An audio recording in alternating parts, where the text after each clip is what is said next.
Yes, we're live, Dana. Yay! Hi, everybody. And look at that. It's there. It just went to 6 o'clock our time. It'll be a little, it might be a little bit after 6 for you guys when you see it, but you're just gonna have to live with it. but Steve pressed the button before 6 o'clock. I mean, I'm just That's saying that, that is evidence, that you have to time it just right. Yes, exactly. See, it's not easy. It's a challenge. It's a skill unto itself. Starting the live stream on time. Well, not just on time, but like not early, not late, but right on time. Look at this. FUB Freeman, 2300 spot on in the UK. Oh, thank you. Well, I shouldn't be thanking you. Steve, you should be thanking him because he's saying that to you. And you, thank you. And Dana, you should be thanking me because you're the one who is always, riding me with the TikTok shives. So thank you for taking us live at the right time. I want to make mention right up before we get too far into it. Before we get off track and start talking about non-Star Trek things, before we veer back over and watch an episode of Star Trek, Kirak 2011 posted a member message about the video that I posted this morning. Actually, says watched your top 5 favorite episodes of Voyager, followed by runner-up 7 more episodes. You had to be exhausted after coming up with 12 good episodes. I'm teasing. It was a great video, especially for a fan. Well, thank you very much. I'm glad you liked the video. I will say this. I didn't have to think very hard to come up with the top 5. And there were a few others in the runner-ups that I already kind of had in mind because I had reviewed those in my retro reviews not super long ago. And also the Neelix episodes. There were 2 Neelix episodes in the runner-up group that I still had a fairly fresh memory of because I did a video about Neelix not too long ago, and those were 2 episodes that I talked about a lot in that. So I had watched those earlier this year and still, recollected them pretty well. But I did watch, the only episode that I rewatched specifically for that video was Blink of an Eye, the one that I put at number 2 on the top 5 list, because I remembered watching that one years ago and really liking it, but it had been a long time since I'd seen it, so I wanted to rewatch it again just to make sure that I wasn't remembering wrong and that it actually wasn't as good as I remembered it. But I watched it and it was great. So, yeah. Well, I'm so glad you enjoyed it. And it wasn't a case of you watched it and went, what the hell was I thinking? As well, I'm sure so often happens. I had a good feeling about it. I expected that it would be at least a pretty good episode because Daniel Day Kim is in it. And I mean, almost anything he's in is good. He's a good luck charm. So I can place that name. He's been in tons of stuff. I mean, it would be hard to pick like one single thing that you might know him from. He's been in tons of stuff since like the 90s. Unfortunately, I can't place him at all. Oh, do you know who he was? Do you know? I'll know this. No, remember? Okay, you remember Angel, right? Uh-huh. He was Gavin. Remember Gavin? Help me out. The lawyer for Wolfram and Hart.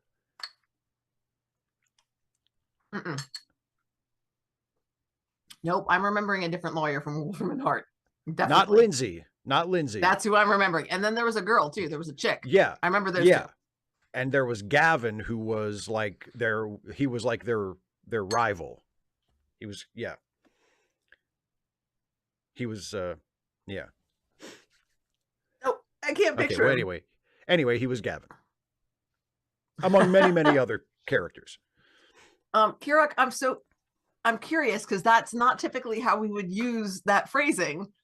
Is that on purpose or is that a Freudian slip there? I think that's just a typo. I know, but Yeah. it's amusing.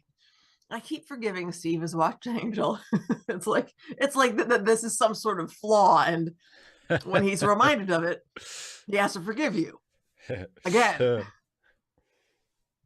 Hey, Caitlin, the one who tried to buy the hotel. Man, y'all are just way better at remembering things than I am. I suck yes, at that. the one you couldn't remember her name, Lila, the chick lawyer. Yeah, exactly. Well, shoot, I couldn't remember Lindsay's name either. I think Stephanie Romanoff is the actor who played her. I remember her name. I couldn't quite remember Lila either, but I remember Gavin. And yes, he was in Lost, which I never watched. So that's lost on me. I know there's something about. Wait. No. Okay. Yes. There was a plane because I was like, or was that Survivor? No, Survivor was the reality series, right? That's right. Yes. Hey! Which I have also never watched. Same. Arrow on Fire says, I have to forgive Steve after about every fourth late seating review. That's still a pretty good batting average. If I'm 3 for 4, generally speaking, as like a rolling average, that's pretty good. Oh, Philip. Well, I'm glad she's back from the hospital. Yes, indeed, Philip. I don't think she broke her ankle today because she came back, but she's been theoretically trying to get her grade up. Theoretically. And she keeps saying that she wants to bring her grade up, but the staying after for extra help has been somewhat sporadic. But she did stay after yesterday, and so we talked about, I helped her out with some grammar. She had a poor grade on a grammar test and similarly poor grades on her writing, where we use grammar. So we were working on this, we were working on coordinating conjunctions and we're practicing that so that we can retake the test and also then go back into the writing and use it correctly there. So I had some practice. I'm like, okay, so you're not done, but if you can continue to work on this, maybe tonight. So I got an email from her this morning in which she said, well, I didn't get that practice done, but I'm going to work on it at lunch. I'm like, okay, that'll be good. Just let me know, and it might not happen. And that's okay. She's one that I talked to during my planning period yesterday. I pulled her and was like, look, following through is important, but she's a freshman. So this is her first with high school. And I'm just like, if you have to retake the class, that's okay. You can retake the class next semester. And then next year you'll be back on track again. It kind of sucks because you lose an elective slot, but it'll be okay. What I really want you to focus on is not just the grade, but the learning, so that whether you pass the class or not, the next English class you take, because you're going to have one, will be easier. If you just focus on not really learning it and just doing whatever it takes to get the grade that gets you through the class, you're really not going to be as prepared for the next level. It's going to be really hard. So she's been doing a bit better. Anyway, then I get an email slightly after lunch that says, well, I didn't get it. I might not be in class today because I had an accident in phys ed. I'm like, okie dokie. That could be so many different things. She's not there in class. I'm like, well, I don't know what happened. I have no idea if she needed to go home to change clothes. Yeah, exactly. Depending on what kind of accident. Is accident like you broke a leg, or is accident like you pissed yourself? So I'm guessing something along the lines of the former, but not quite, because she showed up with the last 15 minutes of class and she had a boot on. I'm like, oh, yeah. Okay. I'm like, well, I'm glad you made it back. Let's see what we can do. And she did say the more painful, less humiliating form of accident. Yep. Also more expensive. I mean, I guess depending on what you're wearing, but probably more expensive. Yeah. Caitlin says, but you're not a sports stat guy. Okay. I know what a batting average is. And I know what constitutes a good batting average. And I know if your batting average for the season is 750, which would be 3 out of 4, then first of all, that's completely unheard of at the major league level. I will tell you, that's higher than the federal minimum wage. Technically it's not, because we say 750, but it's really 0.750 or 0.75. expressed as a more typical decimal. So that's way less than the federal minimum wage. but that's because there's no federal maximum wage of 1. Yeah, that's true. But yeah, so I mean, if I'm batting 750 as a baseball player, I'm winning the batting title, baby. Like I'm walking away with it. Caitlin, yeah, freshman is weird. Sophomore makes so much sense. So much sense.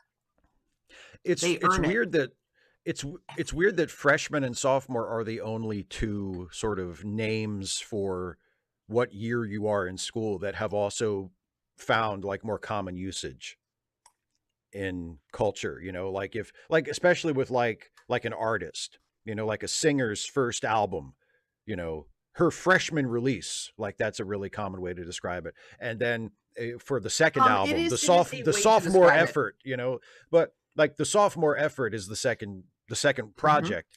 But but when you do a third one, nobody ever says, and here's his junior film, for his third movie. That's because it's going the other way around. Juniors and seniors were originally the two the two classes that got a name instead of just a number.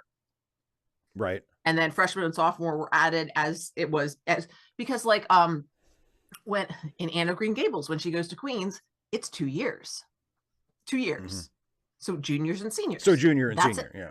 Exactly. And so when the high school came along and it's 4 years, now you have 2 others. What do we call them? And they came up with freshman and sophomore. But you still junior and senior existed previous to being applied in an academic sense, in a scholastic sense, in terms of well, the words existed, but I mean, I'm just saying in terms junior and senior, when there's 2, junior and senior, when junior has a kid and gives it the same name, it's the third. Right. But I'm just saying in terms of like the first thing you do is the freshman effort. The second thing you do is the sophomore effort, but the third thing you do isn't the junior effort. That's all. That's because the original meaning isn't that the junior is the third. Okay. Junior being the third came along later. I'm just saying. I just think it's interesting that, we've adopted common usage for 2 of them, but not for all 4 of them. Because we already had a common usage for the other 2. All right, fine. You don't have to yell at me. Jeez. You don't have to yell at me. Well, you don't have to berate me. Have to if you would pay attention.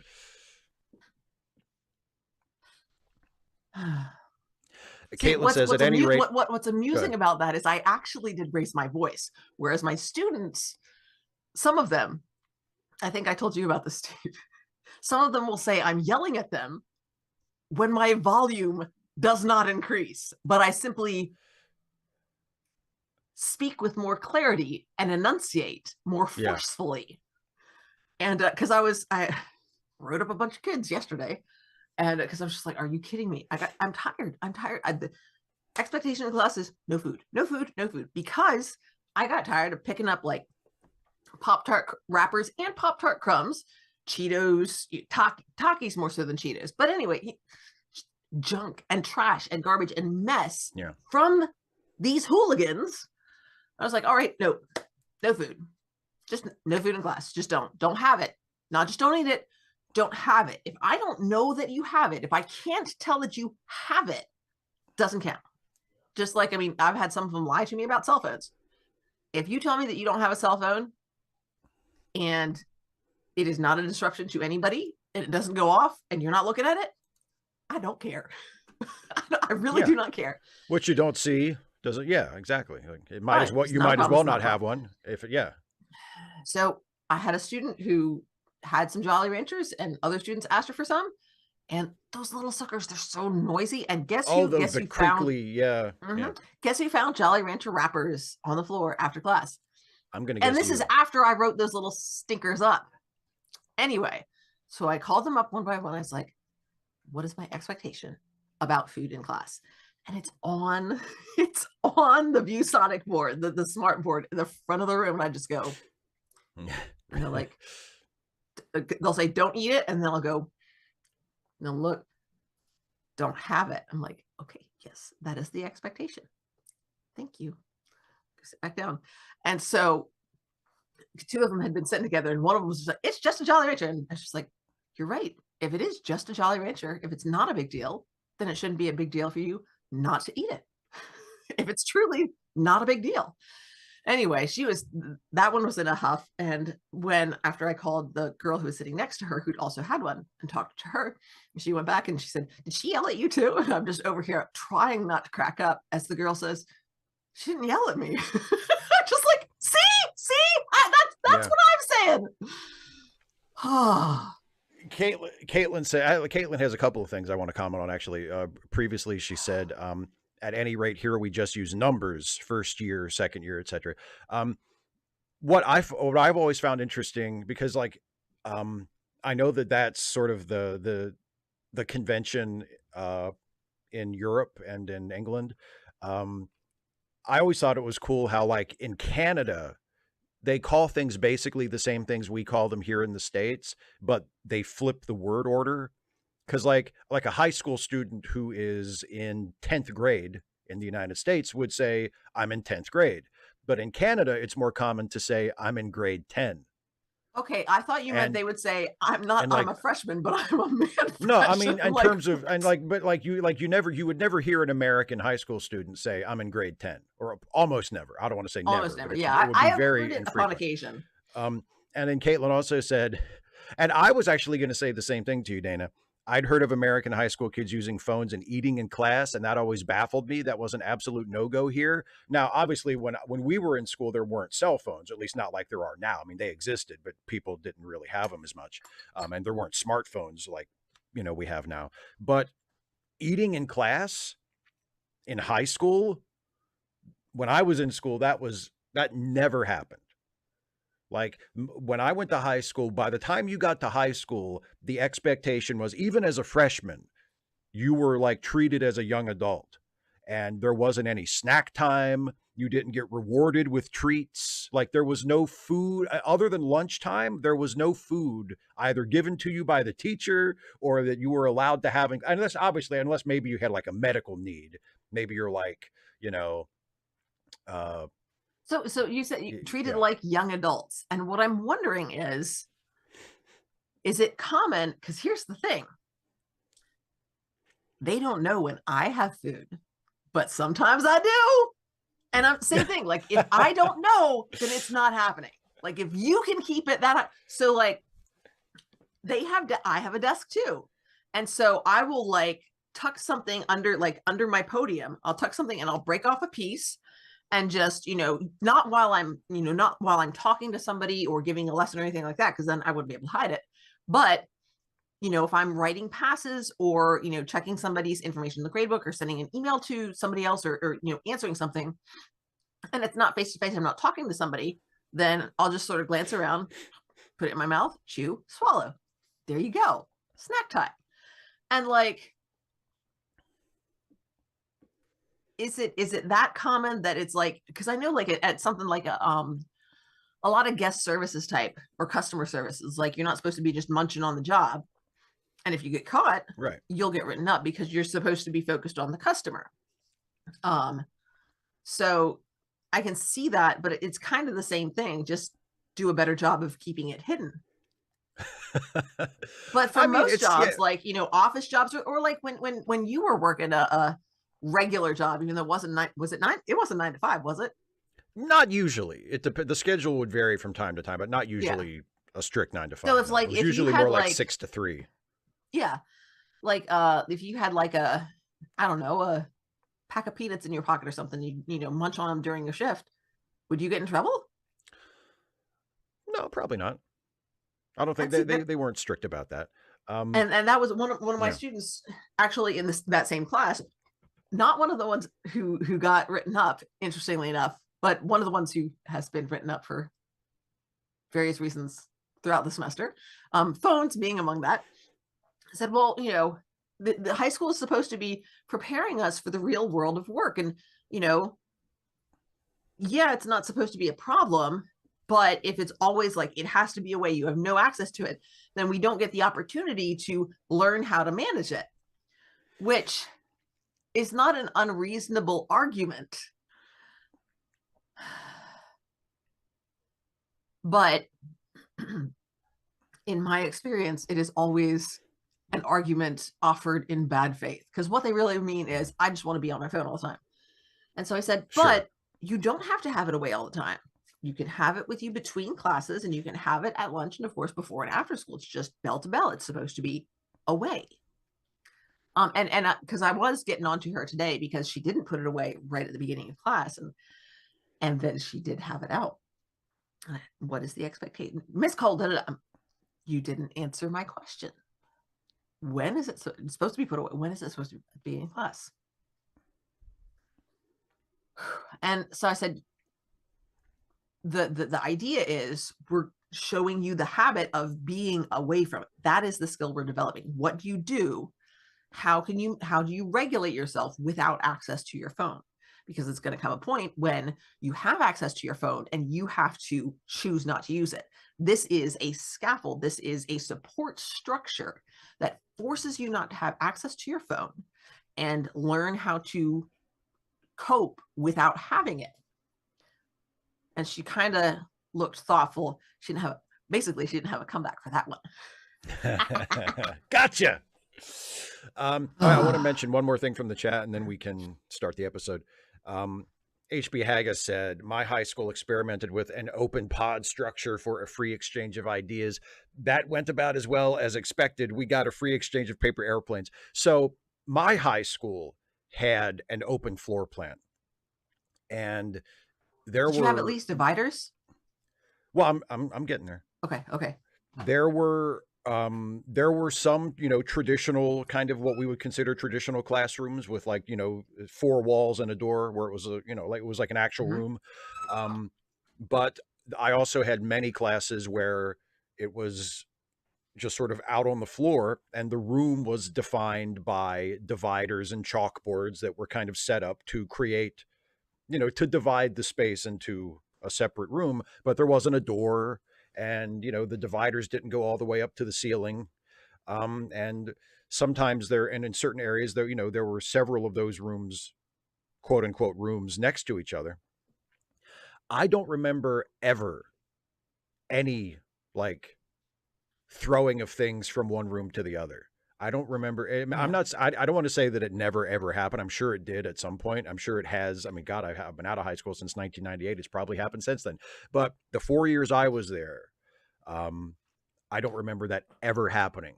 Like, that was not a part of, expected behavior at the school. And it wasn't like a disciplinary issue for the teachers or the administrators. Like, it just never, ever happened.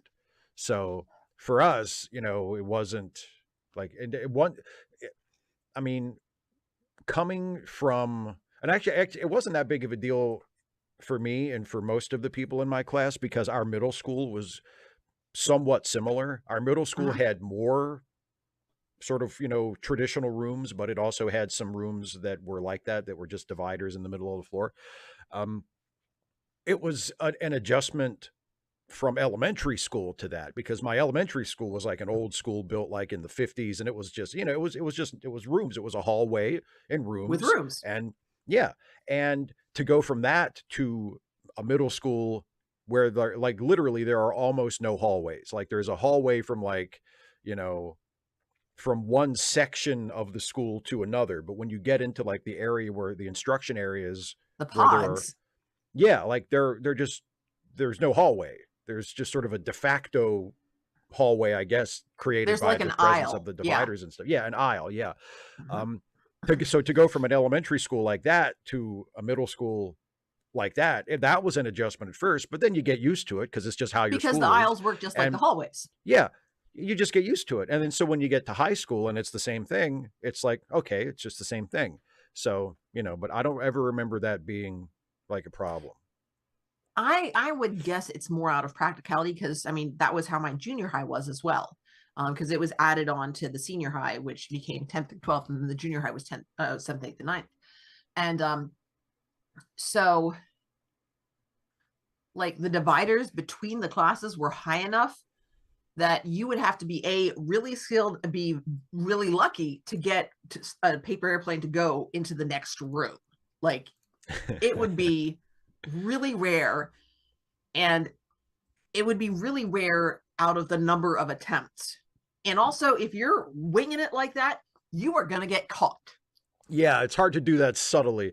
Yeah, and so I think it's more a matter of practicality, because, but I mean, I just remember, like, you could hear the other classes real easily. Sometimes because we've got cinder block walls, and sometimes, like, if my class gets really quiet, like, somebody will say, if the other class bursts out laughing, it's like, no, they're having a debate or something like that, my students will go, like, what are they doing? And I'm just like, they're just doing something different. It's not a big deal. Yeah. And or like, I have planning at the beginning of the day, so I just keep my TV off, but I can hear the announcements, that because they don't play them on the intercom, thankfully, but they play it through the smart board. Mm-hmm. And so other classes on both sides of me, and I get to hear sort of, it's a little bit off kilter, because it's streamed, so it's not quite synchronized. It's just kind of annoying, because of course my room is quiet. But Empire Jeff's, I want to jump in just one last thing before we start. Caitlin's saying you're not supposed to use your phone at work for things besides work email. And that's her point, is that you would have your phone on you and have to choose not to use it. And her point was, they're not getting practice with that. And my point is, you ain't ready to practice that yet. You need to get used to not using your phone first. And then when you're like in college, or you have your first job, then you have your phone on you, and you get to choose not to use it, but you've had practice not using your phone because it's in the little cubby. So Azalea Jane says we should start soon, and you had one you wanted to catch. Empire Jeff says, the one year in high school, I took a food class. At the end of the class, we got to eat the food. I know, and where I went to school, that was part of home economics. Yep, and 100%. Good stuff. I never took home ec in high school because it was an elective, but in my middle school, home ec was a required course all 3 years. And so all three. Yeah. And that was the best part, when we weren't making food all the time, but that wasn't like what you did all year. But when we were in the units where we were cooking stuff, that was the best part. Getting to eat what you made. Oh, wonderful. Okay. So let's start the show. Yeah. Dana, do you want to tell everybody how this works? Yes. So if you're hoping to watch Star Trek with us, it's not going to be here.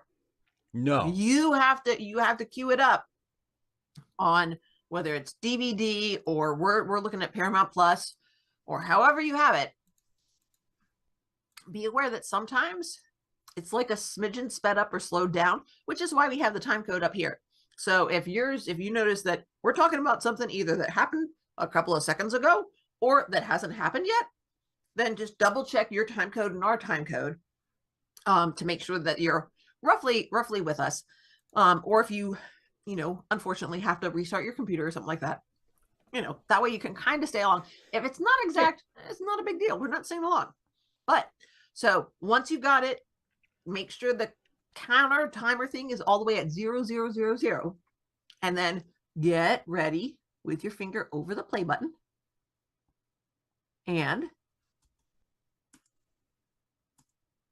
when Steve says 3, 2, 1, play, when Steve says play, then we all hit play at the same time. I think that's right. That's right. I believe that's it. All right. I believe that's it. So here, so I will count us in, just like Dana said, and we will all watch Ferengi Love Songs. Here we go. In 3, 2, 1, play.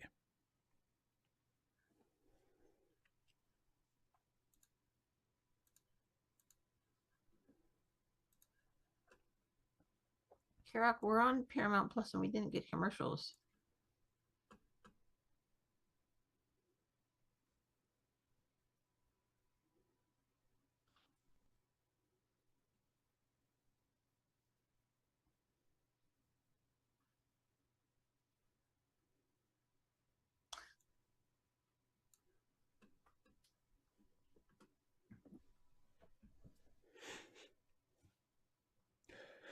Isn't it nice when things work out, Caitlin? Indeed.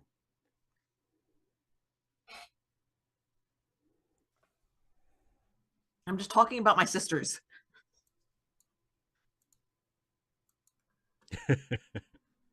Oh, Quark.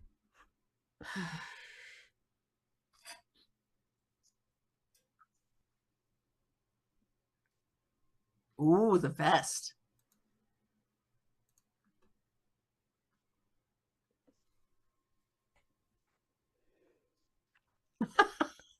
As you know. Oh, man. Man, I thought he was going to list them. You know, there was this, but that wasn't nearly as bad as what this.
I think Grumpy Quark might be one of my favorite characters on this show. I mean, I like Quark just in general. I think Quark is a great character, but when Quark is like when the entire world has been shitting on Quark for a while, that's I just he's just so funny. He's just so funny. Isn't any character more enjoyable when, you know, everything sucks for them? That's true of a lot of characters. Yeah. Yeah. I would have to think for a while to see if I could come up with anybody. And I'm like, no, I just want them to be happy all the time. Whew.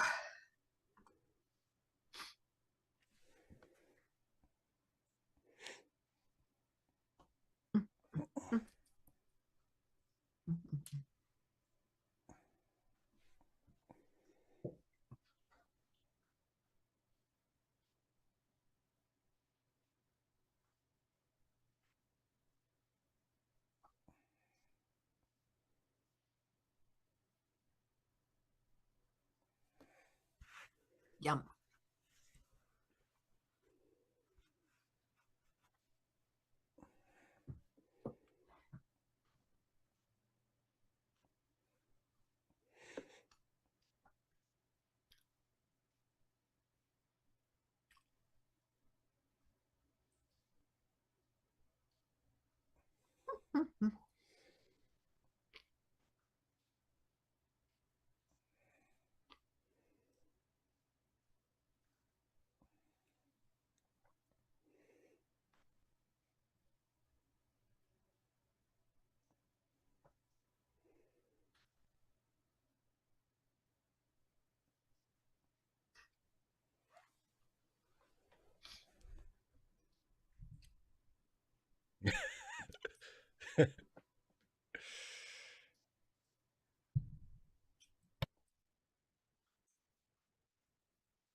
Caitlin, I wonder why.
Kirok, I couldn't tell at first. Um, now it's really obvious, but no, when I watched the show back in the day, I couldn't tell. No.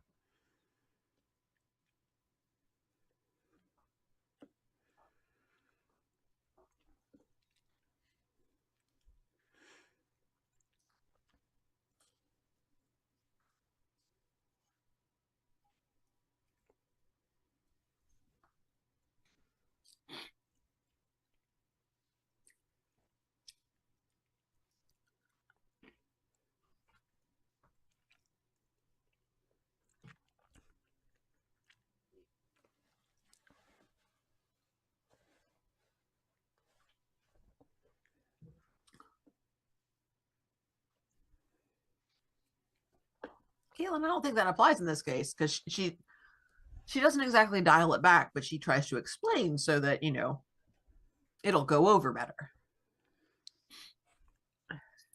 But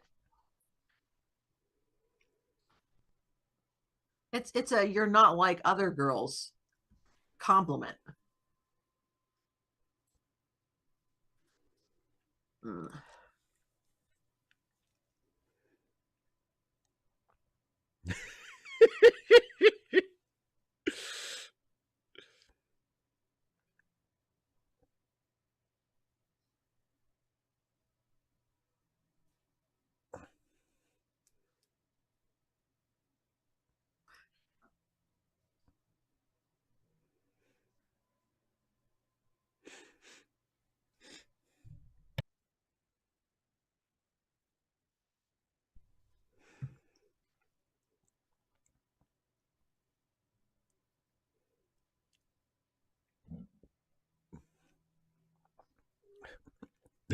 I love that Snakebit Cat and Azalea got to the same joke at roughly the same time.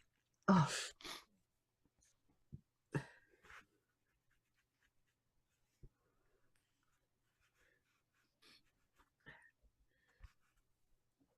Never going against a Ferengi when death is on the line.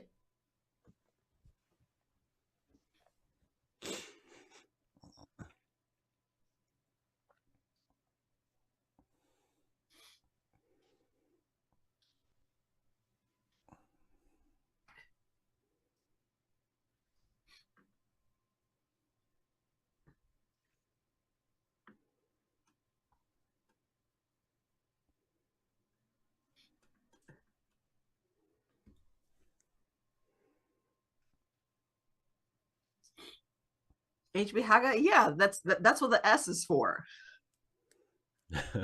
S for stoned out of my mind. Clearly. Makes more sense than hope. Hey, how about this? It stands for Superman.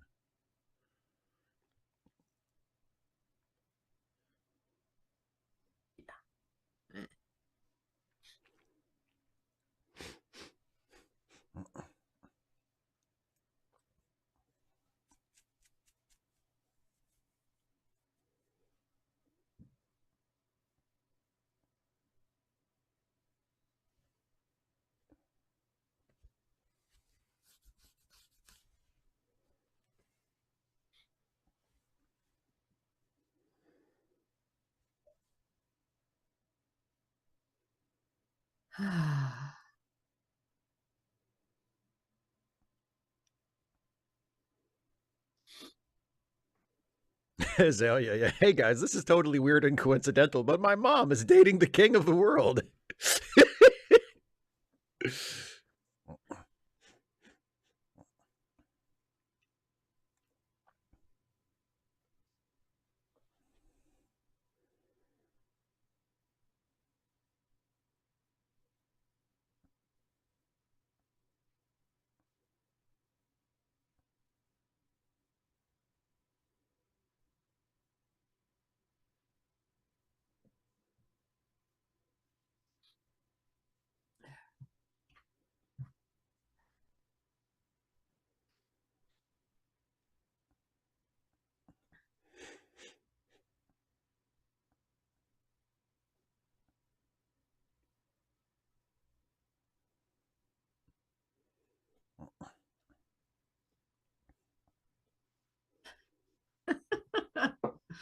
So now I have, imagining the emperor like this. Ah, he just needs a girlfriend. Clearly.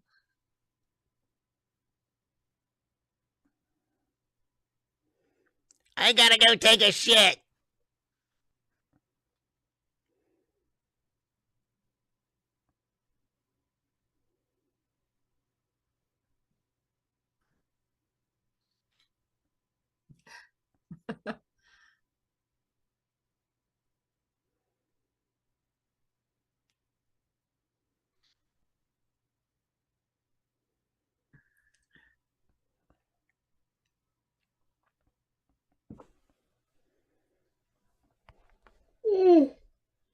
Um,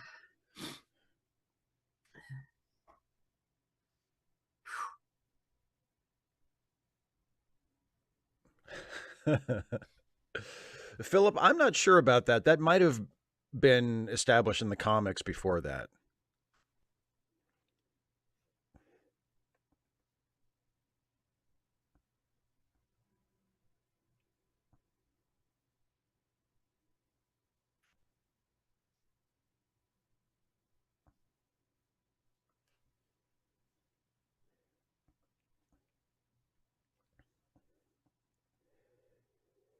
uh-huh.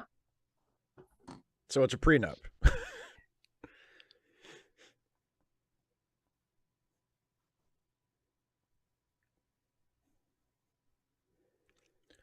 It does seem fair. You know, he wears an earring. She gives him complete control over her entire financial future.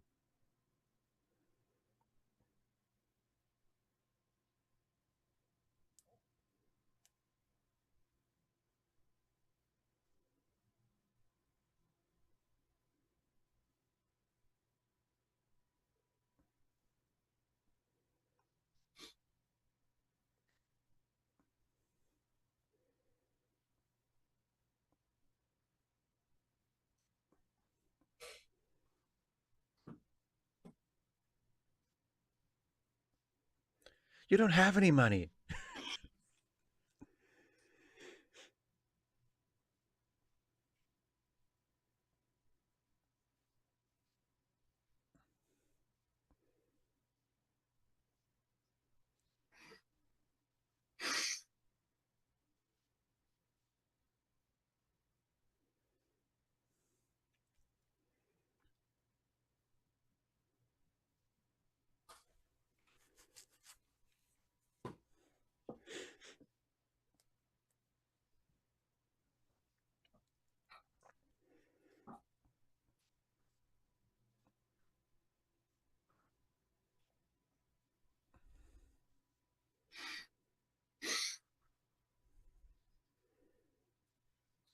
If more religions just required the wearing of a special earring, I'd be fine with it. Yeah.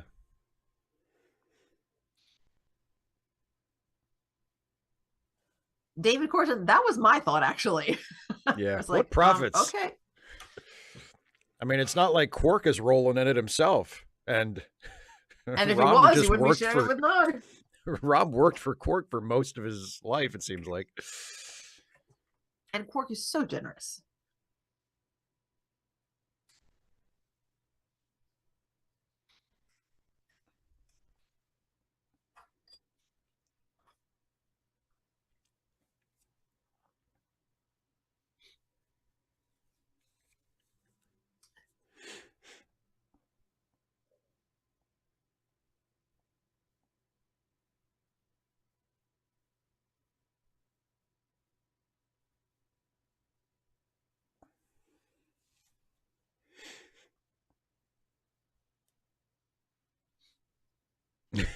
Just give me what why won't you just give me what I want?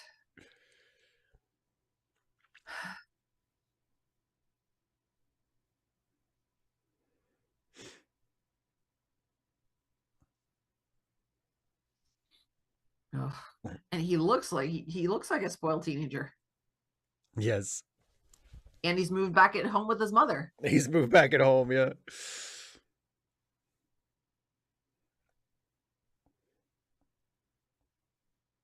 Mom, you're totally ruining my life.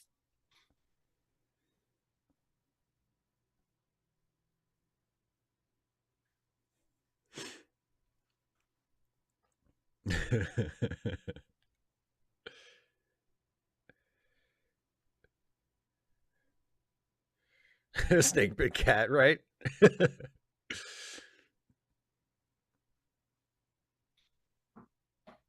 I always had a feeling about Brunt.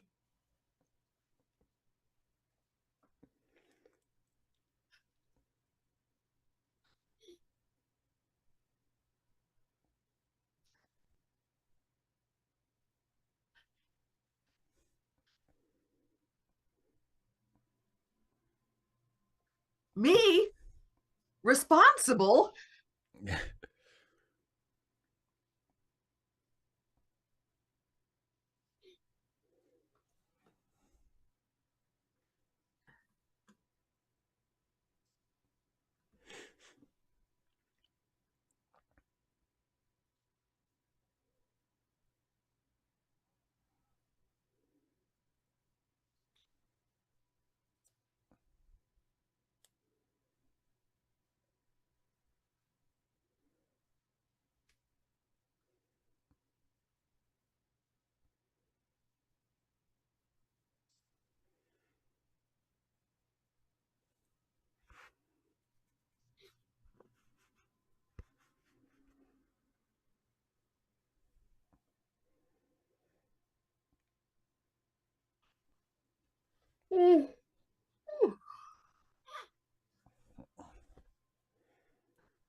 I love how easy it is.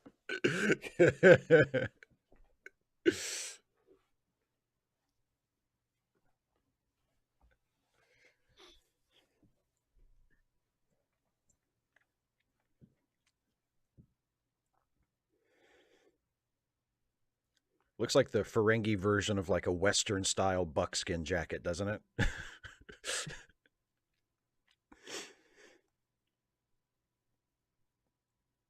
I hate this job.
Equality is equality. She wants a matriarchy.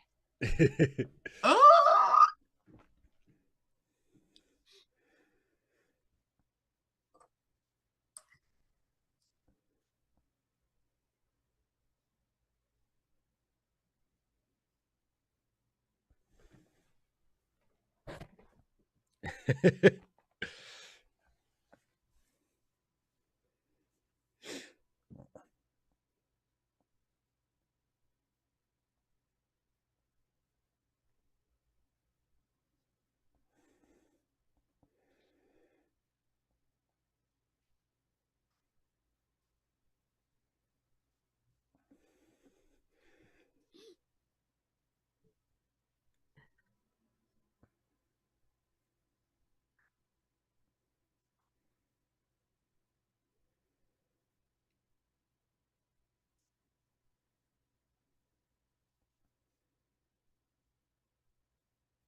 I'm just gonna sit here with a gun to my head, you know.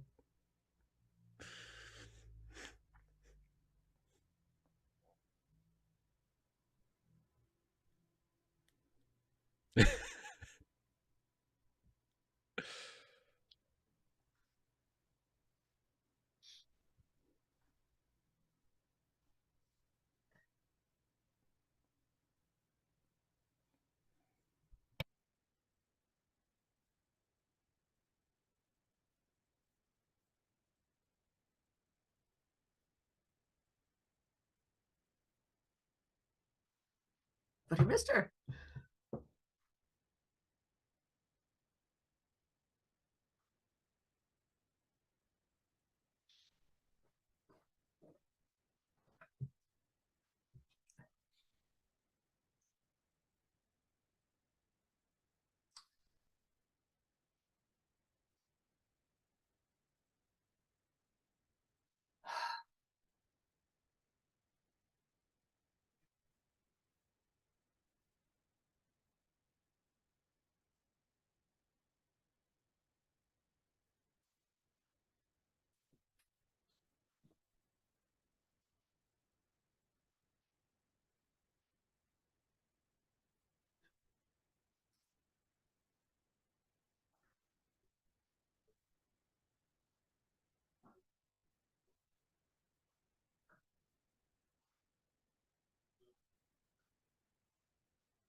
Oh my goodness.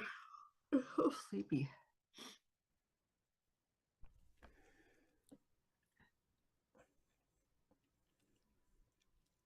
Caitlin, that's a great line, right?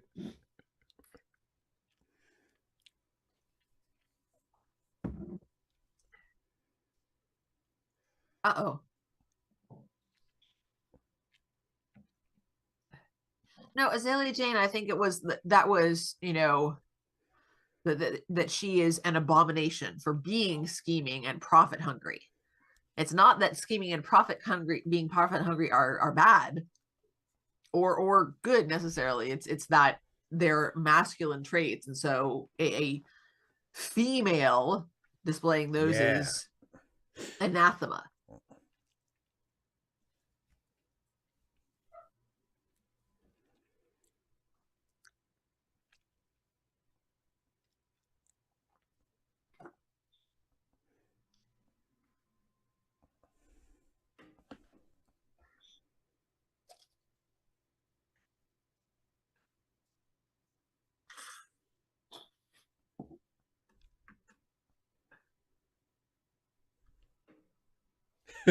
He's like, all right then.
To defeat the Huns.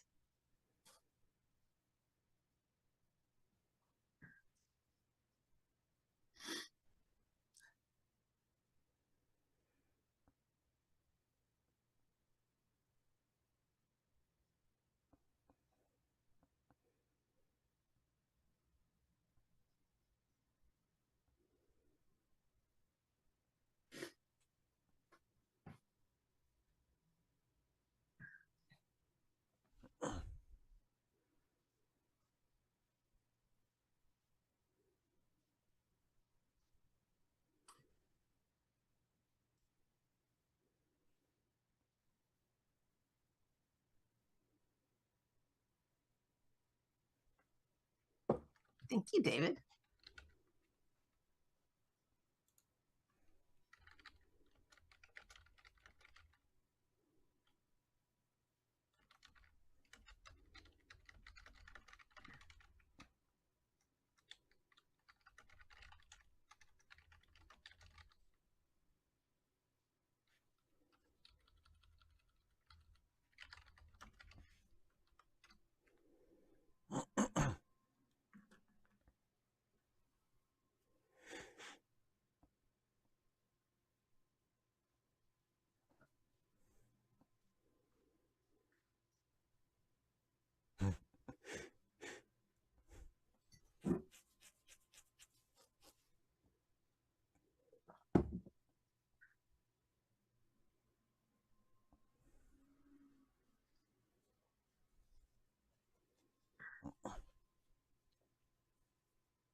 Snake Big Cat. That's a good one.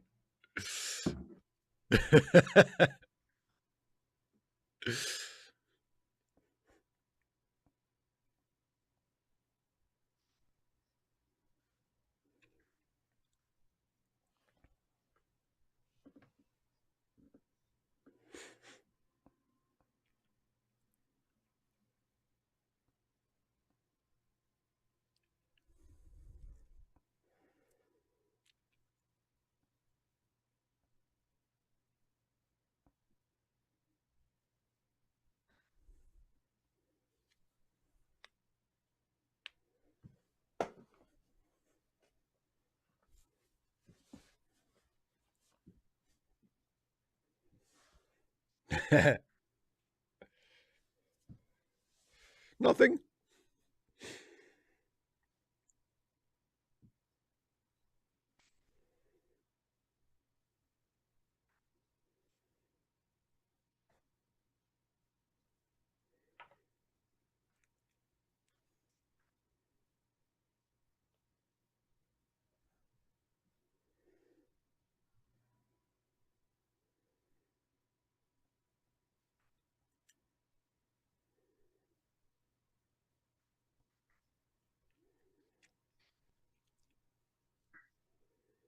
I hope you're happy in the end.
Who taught you how to do this stuff?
Pick a Vulcan doctor. Anyone. It doesn't matter.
Why I oughta.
Caitlin, that was something I noticed.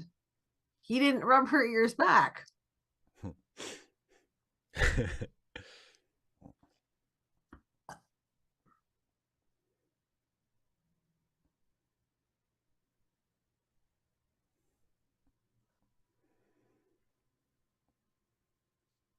David Corden, they have a certificate of authenticity. How come you can't replicate the certificate of authenticity? Because it wouldn't be authentic. But it would look authentic. You just don't get it.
The end.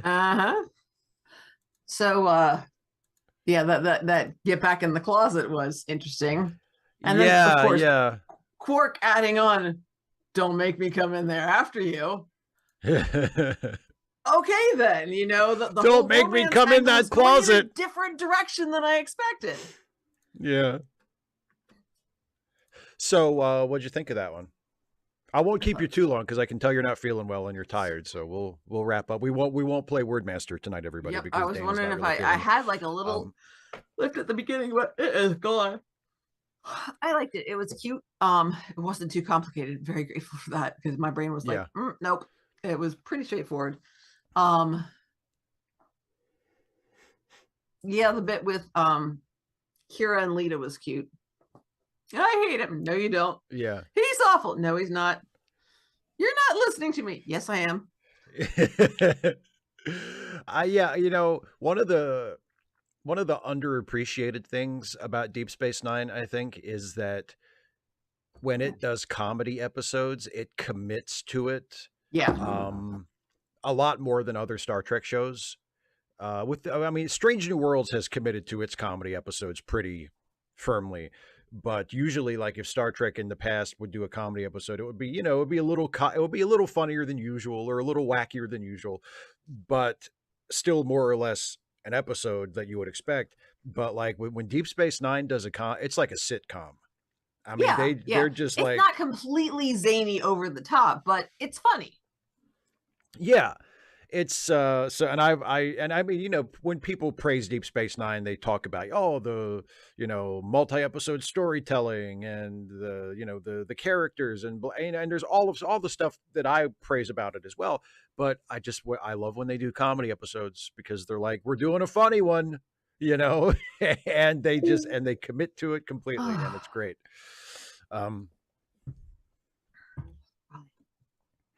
So shall we bring the festivities to a close and you can go get some sleep? That would be great. Yeah, Keelan, I don't think it's eating my dinner. I had some nighttime. Oh, by the way, Steve. Yes. Guess what I'm not wearing? Your new glasses. They haven't gotten here yet. That I talked about last week. They were supposed to be here last Wednesday. Are they here? No, they're not. Didn't you tell me that you checked and they sent them back in the wrong direction? They were in Chattanooga on Monday at 2 a.m. Yeah. And now they've headed back towards Nashville. For people who don't know, Chattanooga is literally like you could throw a rock from your house and hit Chattanooga. Like it's right near where you are. Yeah. It's like a 5-minute drive or something from your house. Yeah. It's like like literally when I go to the gym in the morning, I go to the downtown Y. It takes 11 minutes to get there. Now, in fairness, it takes 11 minutes to get there at like 4:45 in the morning. So yeah, not a lot of traffic. Not a lot of traffic. It's great. I love that. I mean, was one of the things that I loved about Atlanta was driving the belt at about 3, like after the bars are closed, like well past, just like 6 lanes. Even, I mean, big, and there's just nobody. It's so nice. Yeah. Like night driving when you've got a bit of a drive and you have to go somewhere, kind of a pain. But just like when you're not going real far, and there's no, you're not in a hurry. And there's nobody there. Oh, there's nothing like a really open road. Oh, it's nice. So yeah, exactly. And that breathing room is a great way to put it. It's not just like, it is fluff, but it's fluff that stays consistent with the characters, and has a bit of quip to it. But at the same time, it's not too heavy-handed either. So yeah. So shall we? Yep. So don't forget, look down there for the organizations and charitylinks.page to help people out, because we have some friends and associates who could use some help.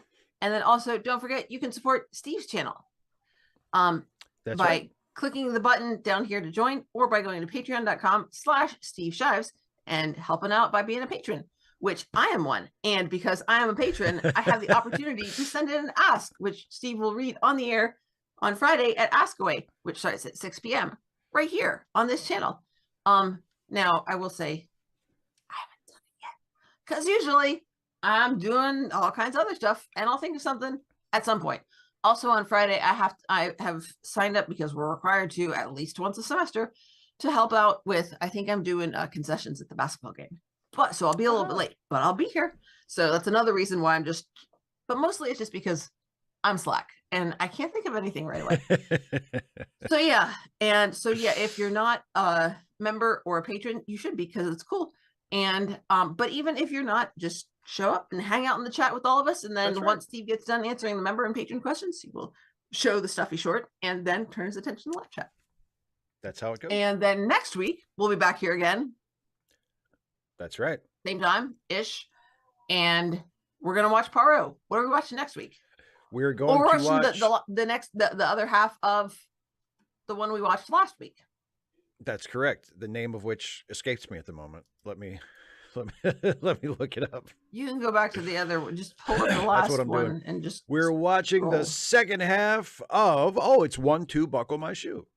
There you go. We watched the one. Now we get to the 2.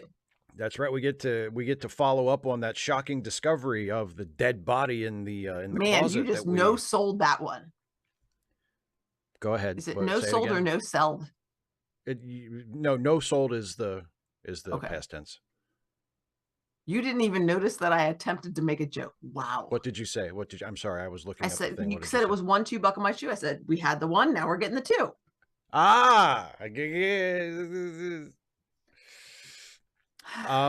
Kirok, the next retro review is tomorrow. It'll be probably sometime late tomorrow afternoon. Because it's Thursday. So, there you go. All right, everybody. Oh, Air One Fire. What? You tried There Will Be Blood, but it's so goddamn boring. Now you sound like Dana. Although I don't know if, I'm just guessing that you would think There Would Be Blood would be boring. I'm just guessing. I just,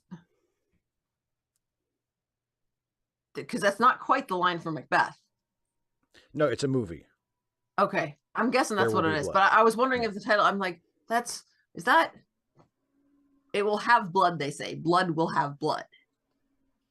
And there's also Akira Kurosawa's samurai version of Macbeth called Throne of Blood.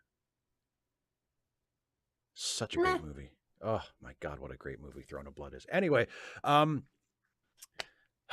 it, everybody. Thrown up blood, that would have been much. No, that would have been no, it's a little different. Not fun. That's it, everybody. Thank you so much for joining us. I'll see you Friday for Ask Away, and then we'll both be back here next week for part 2 of 1-2 Buckle My Shoe. Of Poirot. Bye, everybody. Thank you for being here. Bye, everybody.